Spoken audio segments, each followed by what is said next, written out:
అన్న క్యాంటీన్ ప్రారంభించాం. గుంతలు చాలా మేరకు మనం పూడ్చడం జరిగింది. వచ్చే 2 నెలల్లో అన్నదాత సుఖీభవ తల్లికి వందనం కూడా మన ప్రభుత్వం అందజేయబోతుందని ఈ సభాముఖ కార్యకర్తలందరూ నేను తెలుపుతున్నా.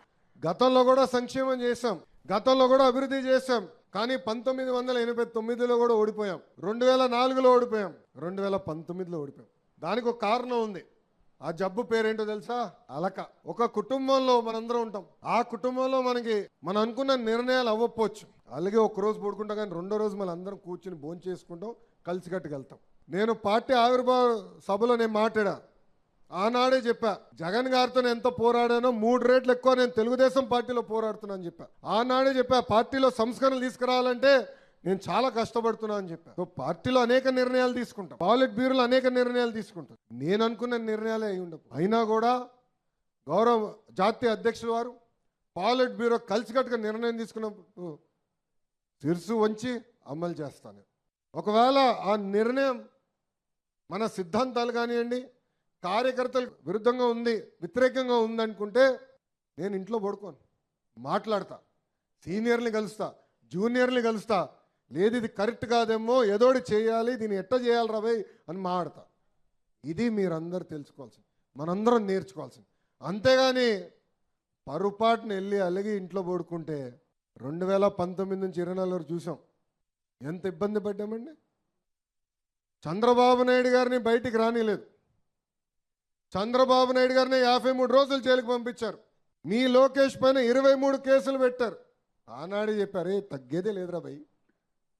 ఆనాడే చెప్పా, జగన్ గారు ఎన్ని కేసులు పెడతారో పెట్టుకోండి, ఆ కాగితం మడిచి ఎక్కడ పెడతాడో కూడా పెట్టుకోండి అని చెప్పా. పెట్టారు, ఇబ్బంది పెట్టారు, సత్యాన్ని ఇబ్బంది పెట్టారు. పల్లన్న ఏకంగా కమర్షియల్ కాంప్లెక్స్ ఉంటే గాజువాకలో బుల్డోజర్లు పెట్టి కొట్టేశారు. అయినా ఎక్కడ పోలా. సమస్యలు ఉంటాయి. మన ఇల్లు 5గురం మంది, మేము దేవాంశ్ కూడా కలిసి. నేను అనుకుంది ప్రతి దేవాంశ్ చేస్తాడా? మీరే చెప్పండి. ఈరోజు పిల్లలు వింటారు అంత ఈజీగా. అయినా ఈ సందర్భంగా 2సార్లు నేను మాడతా. అదేవిధంగా బాబు గారితో నేను మాడతాను. అమ్మతో యుద్ధం కూడా చేస్తాలే, అమ్మే కదా, పర్లేదు చేస్తా. ఎందుకంటే అంతా చర్చించాలి, మాట్లాడాలి. సో నేను కూడా ఇక్కడ ఉన్న కార్యకర్తలు కోరేది అదే. ఏదో అయిపోయిందని మనం అధైర్యపడతాం కాదు, ఏదో అయిపోయిందని ఇంట్లో పడుకుంటాం కాదు. నమ్ముకున్న దానికోసం మాట్లాడాలి, చర్చించాలి. జాతీయ అధ్యక్షుల వారు పార్టీ ఆఫీస్లో ఉంటారు, నేను ఉంటాను, ప్రజా దర్బారు పెడుతున్నా, కలుస్తా, సమస్యలు పరిష్కరించే బాధ్యత మేము తీసుకుంటాం. ఎస్, మన నియోజకవర్గంలో ప్రత్యేకమైన పరిస్థితులు, అందుకే పార్టీ అబ్జర్వర్ని 2 వేశారు. ఈరోజు అబ్జర్వర్స్ ఆధ్వర్యంలో కమిటీలు వేసుకుందాం, ఇతర కార్యక్రమాలు చేసుకుని ముందరికెళ్దాం. మీరు ఎవరికి సందేహాలు అవసరంలా, ఎవరికి డౌట్ అవసరంలా.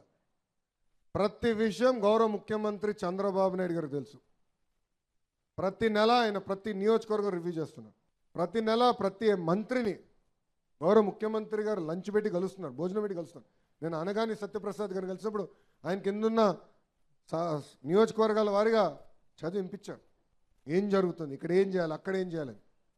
గౌరవ ముఖ్యమంత్రి గారు ఏదో అక్కడ ఉన్నారు, ఆయన తెలియదు అనుకుంటాం, చాలా పొరపాటు. ఈరోజు చంద్రబాబు నాయుడు గారు జిల్లాకి వెళ్ళినప్పుడు, ఆ నియోజకవర్గం వెళ్ళినప్పుడు కూడా కార్యకర్తలు సమావేశం పెట్టుకుంటున్నారు. కార్యకర్తలతో మాట్లాడిన తర్వాతనే మళ్ళీ తిరిగి అమరావతి కూడా వస్తాం జరుగుతుంది. ఇది దయచేసి ఇక్కడున్న కార్యకర్తలందరూ గుర్తుపెట్టుకోవాలని నేను మిమ్మల్ని అందరూ కోరుకుంటున్నాను.